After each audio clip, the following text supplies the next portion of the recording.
महाभारत का 222 एपिसोड दोस्तों आप आज देखेंगे। और लास्ट में हमने देखा था भीष्मा जी भाई खड़े हैं मैदान में चट्टान की तरह, भाई हिलने का नाम नहीं ले रहे। और उन्होंने प्रतिज्ञा ऐसी ली है ना, प्रण लिया है मैं अब खून की नदियां बहाऊंगा। देखते हैं, वो कृष्णा जी वाले भी खामोश हैं अभी तक, उनका भी कुछ समझ नहीं आ रहा। देखें भाई। मैं प्ले करूं। जो भी हस्तिनापुर के समक्ष शस्त्र उठाएगा मुझे उसका वध करना ही होगा।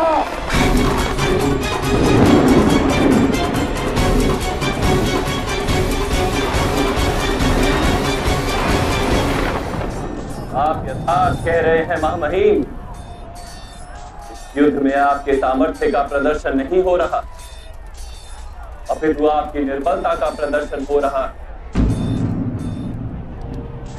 यदि आप वास्तव में समर्थ होते तो अपने पौत्र और प्रपौत्रों के प्राण लेने के स्थान पर अपने प्राणों का त्याग कर देते।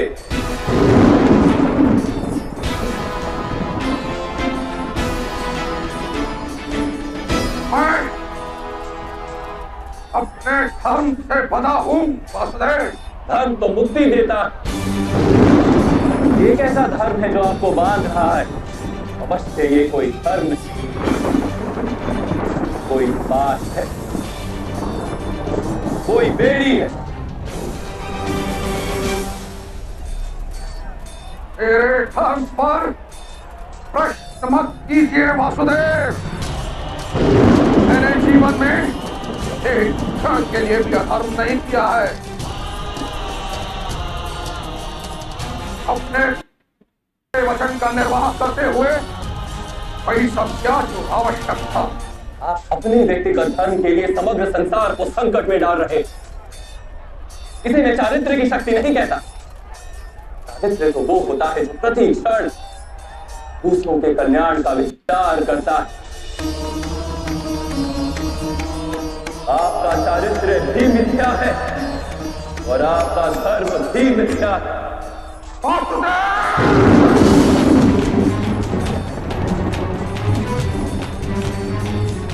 आप मर्यादा भंग कर रहे हैं। मैं आपका सम्मान करता हूं, किंतु किसी दूसरे के धर्म को मिथ्या कहने का आपको कोई अधिकार नहीं। मेरा धर्म सत्य है और इसीलिए मुझे कोई पराजित नहीं कर सकता। कोई नहीं। मैं आपको पराजित कर सकता हूं।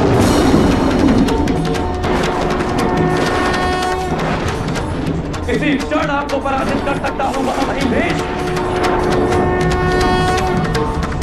मेरे क्रोध की अग्नि को बढ़ाने का कार्य मत कीजिए।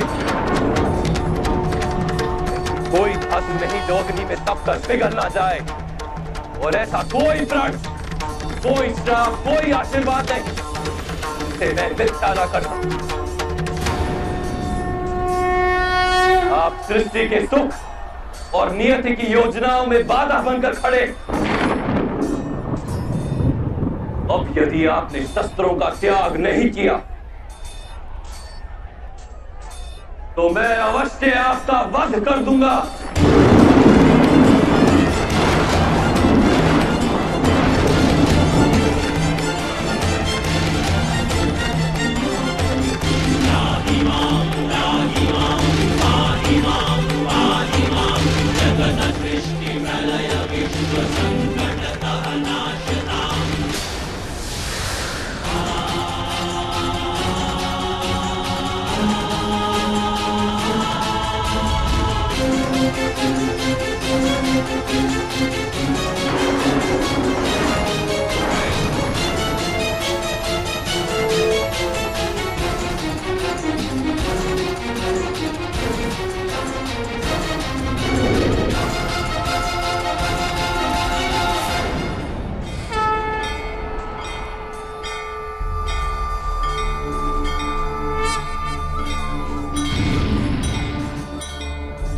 यदा यदा हि धर्मस्य ग्लानिर्भवति भारत अभ्युत्थानम् अधर्मस्य तदात्मनात्मनोऽधर्मः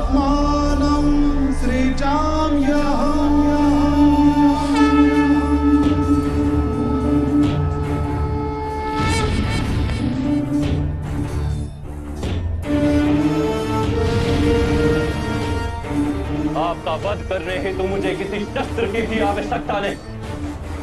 इस रथ के पहिए से भी मैं आपका वध कर सकता हूं।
तेरा तीर आप तक क्यों नहीं पहुंच रहा वासुदेव?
मैं ना यदुवंशी हूँ, मैं ना ही मानव हूँ, मैं पर ब्रह्म हूँ गुरुश्रेष्ठ।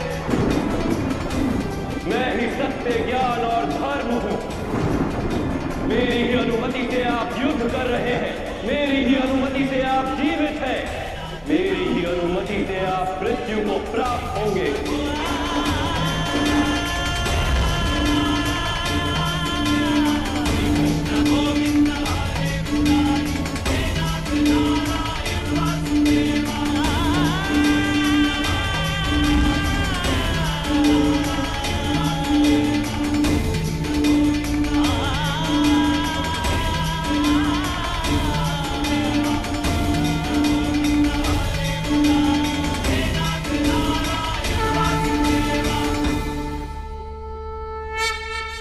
मुझे क्षमा कर दीजिए वासुदेव, मैं आपके वास्तविक रूप से अनभिज्ञ था।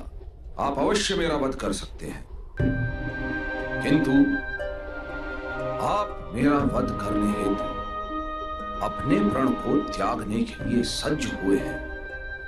अवश्य ही मेरा कोई महान दोष होगा। क्या दोष है मेरा वासुदेव, बताइए।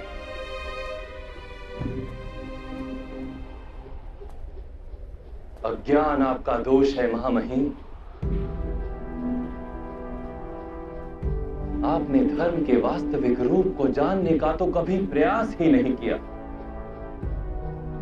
करुणा के छत्र तले जब तक समग्र संसार समा नहीं जाता, तब तक समाज में धर्म अधूरा रहता। किंतु आपने केवल अपने परिवार का विचार किया,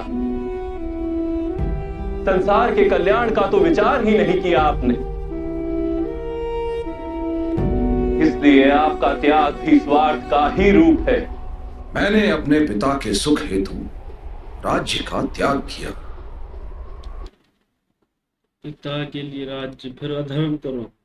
कृष्णा जी ने भाई आज भाई गुस्सा दिखाया, बोला मैं ये इस पहिए से ही आपका वध कर सकता हूँ, आप क्या खुद को समझते हो। इतना भाई भीष्म जी में अहंकार आ गया, गुरूर आ गया ना, कि वो सोच ही नहीं रहे सामने कौन है, बस तीर चला रहे हैं और बोल रहे हैं मुझे कोई हरा नहीं सकता। सामने कृष्णा जी आ रहे हैं तो उन पर भी तीर चला दिए। ये तो अभी इनकी आंख खुली है, देखा असली रूप में, फिर अकल आई है कि बोला है मुझे गलती हो गई है। लेकिन अब भी एक्सप्लेनेशन चाहिए मुझे, थोड़ा और मतलब एक्सप्लेन करें मैंने क्या गलती की है। इतना धर्म कर रहे हो और आप इनको गलती की है। अभी और भी इनको समझाओ भाई, ये भीष्म जी का भाई कुछ समझने को तैयार ही नहीं है। अभी कृष्णा जी ने जब इसको असल रूप दिखाया तो भाई ये एकदम उतर के भाई हाथ जोड़ के खड़ा हो गया है सामने। भाई तुम्हारा सारा कसूर तुम्हारा है, बस वचन लेते जा रहे हो, प्रजा का सोच ही नहीं रहे हो ना किसी का भी। अभी इसको कृष्णा जी सीधा करेंगे। कृष्णा जी का ये वाला रूप था ना बड़ा खतरनाक है। महामयी भीष्म देखकर वो भी हैरान हो गया, सारे आदमी रुक गए भाई, जंगी रुक गई है, देखकर मैं भी हैरान हो गया हूँ। मैं तो भाई हैरान कर दिया कृष्णा जी ने ऐसा बा भीष्म जी को, वो तो पैर के बराबर नहीं है वासुदेव।